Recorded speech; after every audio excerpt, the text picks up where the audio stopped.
TitleMatchNetwork.com. How did you wind up going into the World Wrestling Federation, and what led to your decision to go there? Bob Backlund was the champion, and I had known Bob from Florida, and I had just never come up here, and that was not long after Randy Poffo or Randy Savage and his dad Angelo and Lanny, Ronnie, and Bob Root myself, did that thing. So the South, I was maybe not blackballed, but it would have probably been not a good idea to go down there if I was wanting to make a living. So I called New York, and they brought me up. Bob Backlund made me feel really good my very first day in. What took you so long? Huh. So I figured things were going to be fine.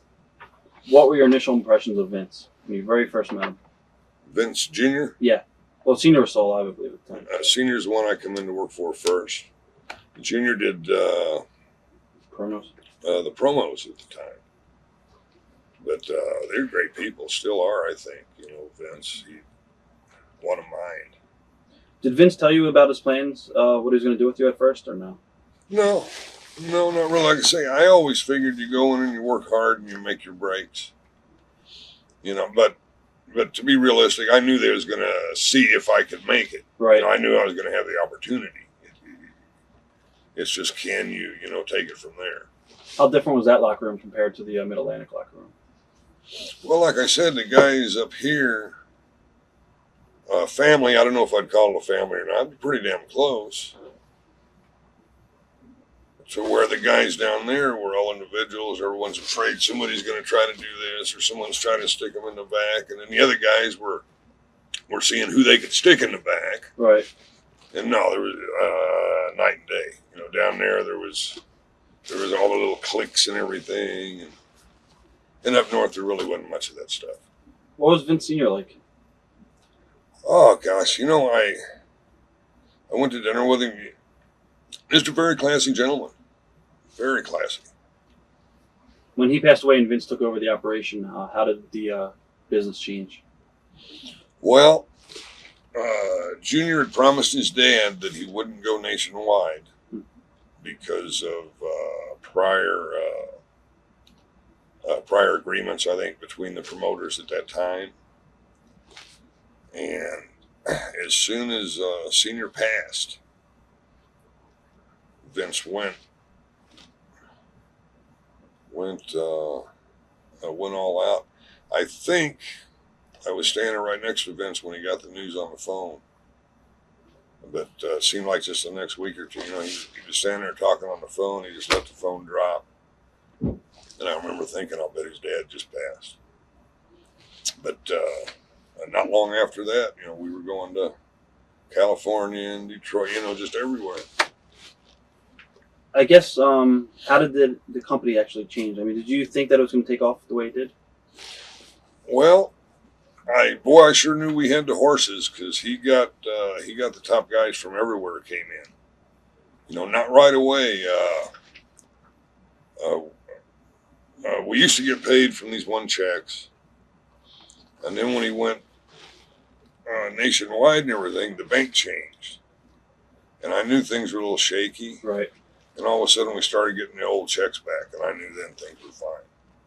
Did you think just one of them things you think of. I don't even think I ever said that to anybody, but I just thought of it. Wow, something ain't right. All of a sudden, boom, everything turned around, and from there, my gosh, it's just amazing what you're doing now. How did all the other guys in the locker room feel? Did they think it was going to take off the way it did, and how did they feel about Vince taking over different territories? Oh, I don't think the guys who were there in New York cared, or they wouldn't have been there. And I think some guys might have been on edge, hoping it worked for sure, because they knew if it didn't, they were really going to have some problems for a while anyway. Right. Everybody lets that stuff pass after a while, but I think everyone was glad when it finally did, boom, take off. Well, I guess who were some of the early guys that you worked with when you first came into the WWF? Oh, WWF? Well, there's Bob Backlund. I didn't work with Snook a lot. We We were both on the same side of the fence, I think. Valentine was here. My manager was the Grand Wizard. Right.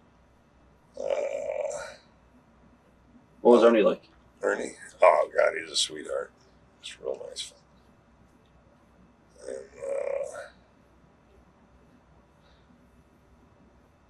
And, I'm sure there's other fellas here. Matt Adrian was here, right. and Jesse Ventura. And what was Jesse like at the time? He wasn't like a governor, I'll tell you that. I was kind of surprised when that all took place, but you stop and think about it. People want honesty and somebody who might really try to help them, and Jesse's probably done that. So, do you think he got to where he is today just from being a good talker? Or? Well, yeah, of course it did. Yeah. He could really talk. That's for darn sure. What about Andre the Giant? What was he like outside the ring and in the ring to work with? He dated my little sister for years, but Andre was a phenomenal fellow. I mean, here's a guy who could pretty much, like the big old hairy ape, could pretty much do whatever he wanted to do, but he never used that size or strength or power to suppress anybody or anything like that. He was just a big old nice friendly giant. That's exactly what he was. What are some of your memories of the show TNT they used to do on USA Network in the 80s? Oh yeah, Vince would have you come in like Johnny Carson. Yes, kind of. Yeah, I remember that. With Lord Alfred Hayes. Yeah, I did one or two shows with him on that. That was a lot of fun. It was all new territory for us, I think. Right. But I think it was a pretty good show. Do you think it was good for the business as it added a different dimension to the guys? I think so. Memories of the Hillbillies, Hillbilly Jim and Uncle Elmer. Well, Hillbilly Jim was a pretty darn nice guy, big old boy, country boy. That's or sure seemed to be. I didn't really know Elmer all that well. I do know if you wanted a fake Rolex, you could get one from Elmer. He had, when you open his bag, it looked like a drugstore in there. There's just all kinds of stuff. I mean, not drugs, right. But just all kinds of stuff in there.